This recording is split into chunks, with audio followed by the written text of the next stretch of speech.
자그마치 250년입니다. 한 권의 소설이 현실 세계에 아주 치명적인 영향을 미쳐왔다고 하는데요. 이 오래된 이야기가 어떻게 지금도 논란의 한가운데에 서 있는지 오늘 그 얘기를 한번 제대로 파헤쳐보려고 합니다. 자, 시작부터 좀 도발적인 질문을 던져볼게요.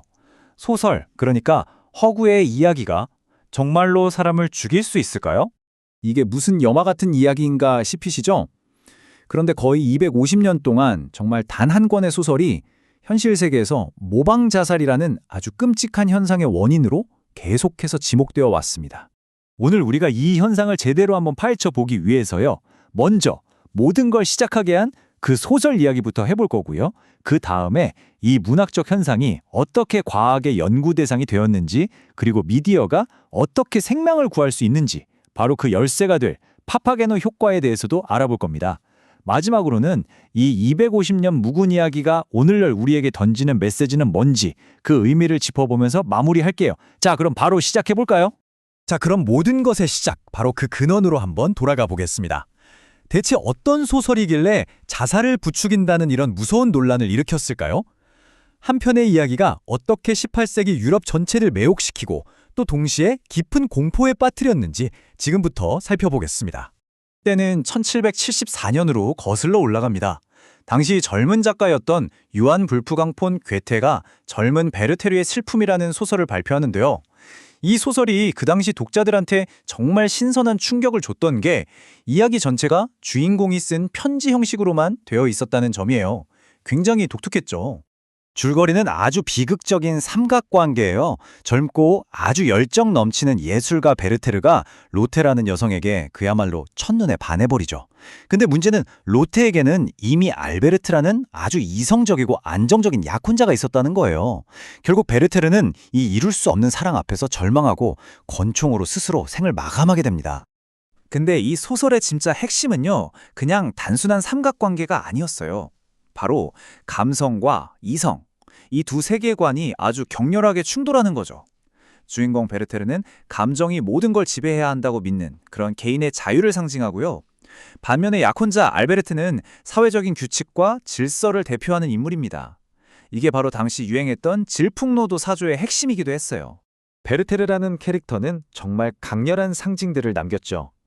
그가 입었던 파란색 프로코트, 그리고 노란색 조끼, 마지막으로 비극의 도구가 됐던 권총까지. 이 소품들은 그냥 소설 속 아이템을 넘어서 하나의 시대 현상을 상징하는 아이콘이 되어버렸습니다. 이 책은 그야말로 대박이 났습니다. 유럽 최초의 베스트셀러가 됐으니까요.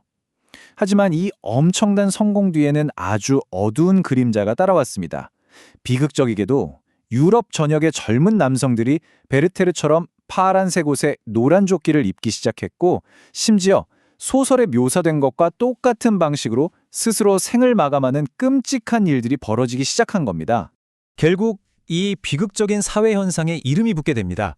바로 베르테르 효과. 이 용어는요, 실존 인물이든 아니면 소설 속 인물이든 어떤 유명한 자살 사건이 널리 알려지고 난 뒤에 대중들 사이에서 비슷한 방식의 자살이 급증하는 현상을 가리키는 말이 됐습니다. 자, 그렇다면 18세기에 있었던 이 문학적인 일화가 어떻게 현대 과학의 연구 대상이 됐을까요?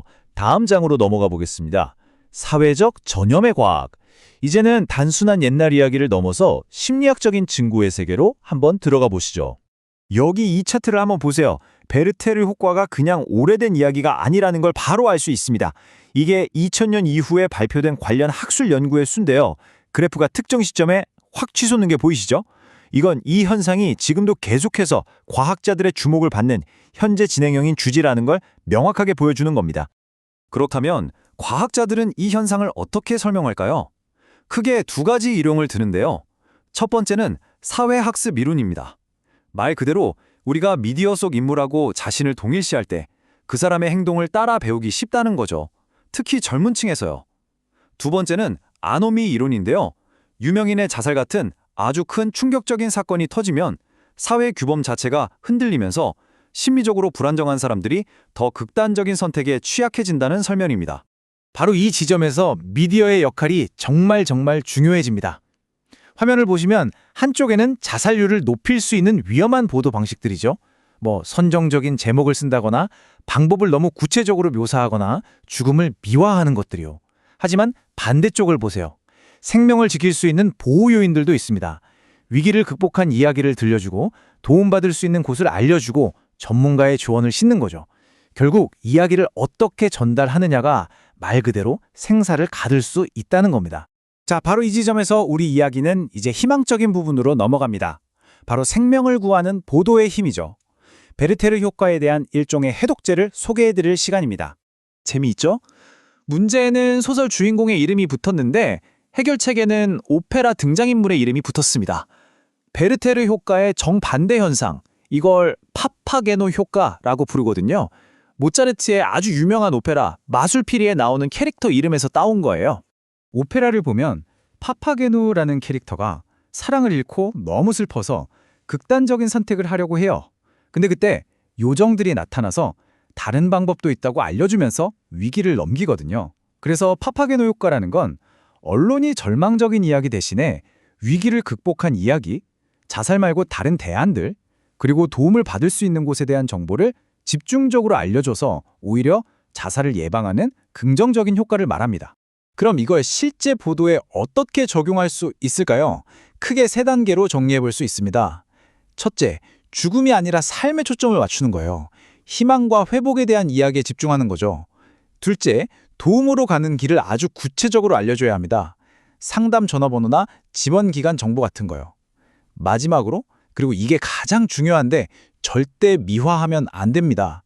자살을 문제를 해결하는 멋지거나 낭만적인 방법처럼 묘사하는 건 절대 금물입니다. 그리고 이게 그냥 이러면 좋겠다는 식의 이론이 아니에요. 실제로 효과가 증명됐습니다.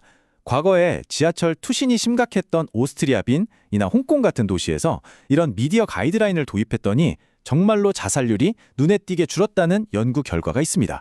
그러니까 이야기를 올바른 방식으로 전달하는 게 정말로 생명을 구할 수 있다는 거죠. 자, 이제 마지막 장입니다. 지금까지의 모든 이야기를 한번 정리해 볼게요. 베르테르의 끝나지 않은 유산. 과연 이 250년 전의 이야기가 오늘날 우리 세상에 어떤 영향을 미치고 있을까요? 놀랍게도 베르테르의 이야기는 지금 여기에서도 계속되고 있습니다. 우리나라에서는 이 소설을 원작으로 한 뮤지컬이 정말 오랫동안 사랑받고 있죠. 이 작품의 조강화 연출가는 베르테르의 힘을 좀 다르게 해석하는데요. 이게 절망으로 이끄는 게 아니라 오히려 잔잔한 도파민을 뿜어내는 뮤지컬이라고 표현했어요. 열정을 잃어버린 현대인들이 예술이라는 안전한 테두리 안에서 다시 한번 강렬한 감정을 느껴볼 수 있는 기회라는 거죠. 하지만 극장 밖으로 나오면 현실은 여전히 차갑기만 합니다. 이 숫자 27.3, 이게 2023년 기준으로 우리나라 인구 10만 명당 자살자 수를 뜻합니다. 안타깝게도 OECD 국가 중에서 가장 높은 수치입니다. 그리고 정말 중요한 건 이겁니다. 2023년에 이 자살률이 가장 가파르게 늘어난 연령층이 바로 10대와 20대였어요. 수많은 연구에서 베르테르 효과에 가장 취약하다고 지목된 바로 그 세대입니다. 이건 더 이상 무슨 역사책에 나오는 이야기도 아니고 학술 토론의 주제도 아닙니다. 바로 지금 우리 눈앞에 닥친 아주 시급한 위기인 거죠. 18세기 괴테 소설에서부터 21세기 지금 우리가 매일 보는 뉴스 헤드라인과 소셜미디어 피드까지 한 가지는 정말 분명합니다. 우리가 만들고 소비하는 이야기에는 정말 엄청난 힘이 있다는 사실이죠. 이제 우리 모두에게 질문이 남았습니다. 우리는 그 힘을 어떻게 사용해야 할까요?